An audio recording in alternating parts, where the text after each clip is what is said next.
অঙ্ক হবে সহজ, স্বপ্ন হবে বাস্তব। চাকরি পরীক্ষায় সবসময় সহজ অঙ্ক আসে না, মাঝে মাঝে একটু ট্রিকি ম্যাথ আসে। এইটা সেরকমই একটা ট্রিকি ম্যাথ।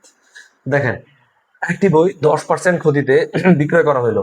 বিক্রয় মূল্য 60 টাকা বেশি হলে 5% লাভ হতো। বইটির ক্রয় মূল্য কত টাকা? এখন আমি ক্রয় মূল্যের 100% ধরে কাজটা করব, বা ক্রয় মূল্যকে 100% ধরে কাজটা করে নিব। ধরে নিলাম বইটার ক্রয় মূল্য হচ্ছে 100%। ঠিক আছে, এটা আমি অঙ্ক করার সুবিধার্থে কিন্তু বোঝানোর সুবিধার্থে লিখতেছি। ঠিক আছে, সো এইখানে 100%-এর মধ্যে সে হচ্ছে কি করছে, 10% ক্ষতিতে বিক্রি করছে, তার মানে তার আর রইল কত? রইল হচ্ছে 90%। ঠিক আছে, তার রইল হচ্ছে 90%। এখন সে যদি 60 টাকা বেশি বিক্রি করতো তাহলে তার 5% লাভ হতো। তাহলে 5% লাভে যদি বিক্রয় করে, তার 100%টা কত পার্সেন্ট হয়ে যাবে? 105%, মানে বেড়ে যাচ্ছে। ঠিক আছে, যেহেতু লাভ হয়েছে। এখন দেখেন, এই 90% আর 105%, এটা হচ্ছে লস, এটা হচ্ছে লাভ। তাহলে দুইটা পার্সেন্টেজের পার্থক্য কত? 15%।